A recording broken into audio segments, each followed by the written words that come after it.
Hawaii imports over 85% of its food, with only a few days' supply of food stocked in supermarkets at any given time. This is not a Hawaii phenomenon, though. Islands across the Pacific are at the mercy of rising fuel costs as well as natural disasters. Growing concerns about food security in the Pacific Islands has led me to the question of how was food security achieved in the past? Before the age of shipping, how did Pacific Islanders thrive?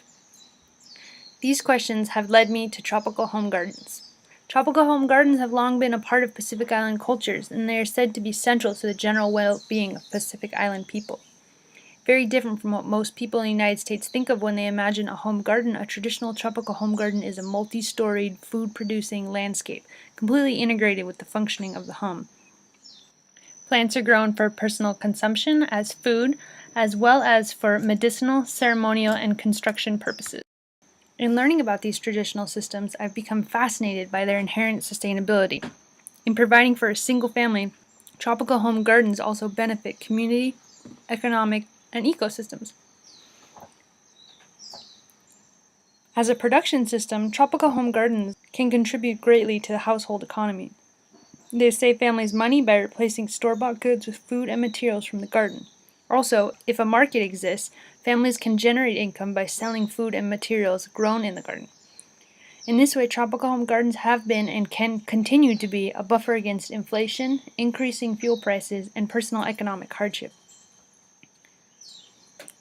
For myself, the most exciting aspect of learning about tropical home gardens was learning about all the benefits they provide to communities. The impact of tropical home gardens really goes well beyond property lines. Many people can benefit from even a single garden. I classified the numerous community benefits into 3 categories: social, nutritional, and cultural benefits. Nutritionally, tropical home gardens just make sense. They make a fresh, nutritious, diverse, and inexpensive plant-based diet possible. Food doesn't get much more local than your backyard.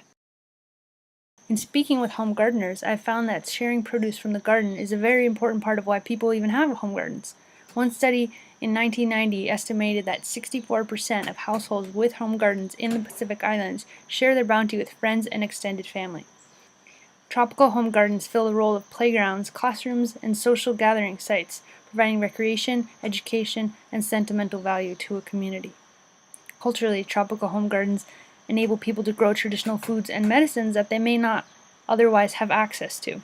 The gardens themselves also play a large role as a site for religious rituals and cultural ceremonies. The environmental benefits of tropical home gardens include all the benefits of keeping an area forested or planted, especially as opposed to paving over it.